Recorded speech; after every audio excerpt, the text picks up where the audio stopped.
What? No. No, she didn't. No. No, we didn't do it, did we? I can't tell if this is cruel or we didn't do it and someone else did. Here's the thing. There might be a silver lining. She might not have killed that girl. Now, initially, I was pretty upset and heartbroken because I was like, no, we have so much growth and you're just going to toss it away because it's a job? And I think there's actually 3 possibilities. 2 of which are better than what I initially thought. So the initial contract was you have to dispose of the girl, but make it look clean, like she just upped and disappeared. It can't look like a kidnapping. Basically, make it look like the pressure of school got to her and she just ceased to exist. The crime scene very clearly didn't make it look like that. It looks like she got jumped, right? The thing is our girl's ranking went down, not up. Meaning, one of 2 things happened there. She didn't do the job the way it was supposed to, hence why that, because that's a big thing, is you have to do it the way the client wants. Or she wasn't the one to do it at all, and someone else, obviously rose up the ranks.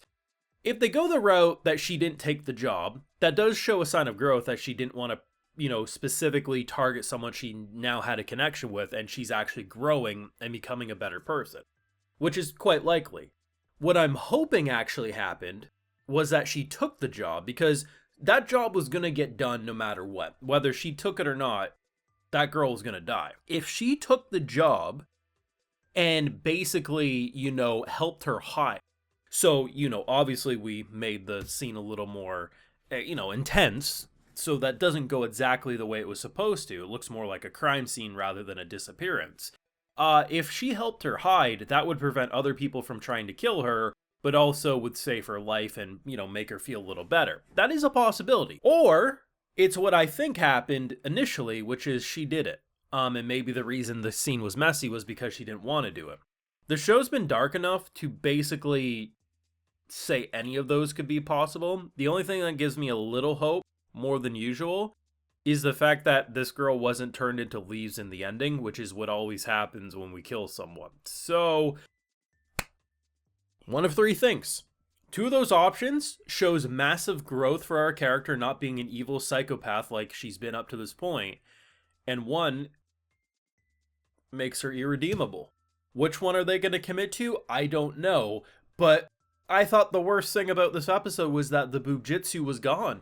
I mean, I knew last week's preview made it look like she had a flat chest again, but hey, I mean, in the end of last episode, it looked like she had one until she turned around and hit people in the face. What an episode, though. Anyone who's still saying that there isn't a romance between our central 2 is definitely the equivalent of the parents who think that their daughter or son who's been living with the same gender roommate for 10 years and neither one can find a partner are totally just friends. It's the energy it gives off. I legitimately like the bond this episode. I like the humor. I like seeing the gotcha addiction and how she wasted so much money on a card game that shut down eventually. Like, Jesus. And then it becomes this whole Twitter thing where she's like, hey, I'm gonna start posting some cooking recipes, and then she realizes that her body's sold, so she's like, okay, I'm gonna progress towards a more sexual, posting style. And honestly, it worked quite well. And then it's like, okay, post what you enjoy, so I enjoy you, and it's super sweet. And then they sucker punch you with the ending. It's funny because in this very episode, I thought to myself, I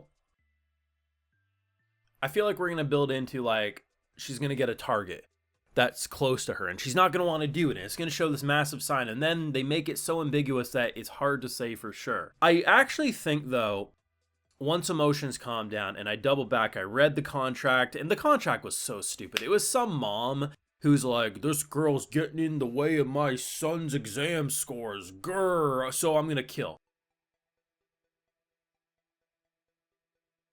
That Karen needed to die. That son needed to have no mother, is what I'm saying. But, it's just the more I think of it, the more it feels like it's very possible she either hid her or she didn't accept it. Because it's what pissed me off the most is when she picked up the flyers. Because initially I'm like, this girl is the reason she's missing, and we're going to help her hand out flyers.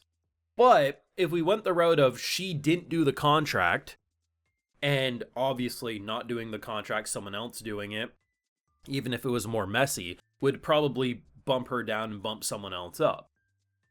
That would show a sign that she didn't want to do it. And it would fit, I think, the idea of the show more than her, like, hiding her. Because, like, her refusing the contract and letting someone else do it is, while it's not as good as it could be, it's baby steps in her not doing shitty things.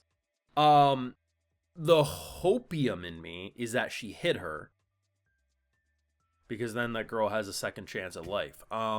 Realistically, this is how I'm going to rank the options.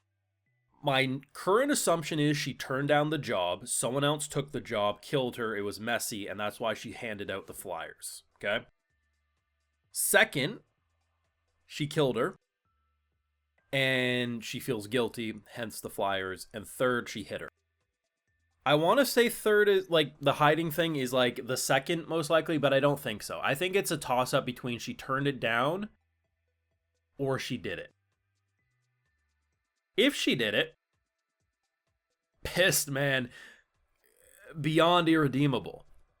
If she turned it down and the girl still, like, there's more she could have done, but at least it shows signs of growth. Because I've legitimately started liking these two's dynamic. I initially was like, hey, maybe you should stick to your robot inventor friend. She can stick to the robot. It just felt like it was a better situation. But they legitimately are feeling way more cute and interactive together. And hopefully, we continue that trend. We kill less. We see more progress. Technically, they did kill in this episode, but we didn't see it. Like, just someone got turned into leaves. But yeah, like, I mean, with how much this episode bamboozled me in such a short amount of time. I mean, I had fun up till this episode, like, up to that point in the episode. I think Boobjitsu is still the craziest thing we'll probably ever see in this show because, and honestly, it's a missed opportunity not having this episode's boob job and combined with the photos. It would have went next level viral. But man, we have a long 7 days, and I don't even think next episode is going to confirm or deny. I think it's going to be left up for interpretation for some time until the next moment like this comes and we get an answer one way or another. It is a good sign, though, that she's not turned into leaves, but I guess maybe that just means we weren't the one to do it, hence why she wasn't turned into leaves. Your thoughts? What did you think? I definitely think one of the strongest episodes, but damn did it piss me off. Let's just cross our fingers she at least declined the contract. Thoughts? Leave a like if you enjoyed, subscribe if you're new around here, of course ring that bell. We also have the Patreon, we got those full live reactions, and of course while you're over there I'll also give you a video shout out. Alright, so today we've got Murano Santiago, June 96, Kanagi, Miguel Frances, and we also have Kim Andre Olsen. So I appreciate the support, everyone. Please take care. Y'all have a good one.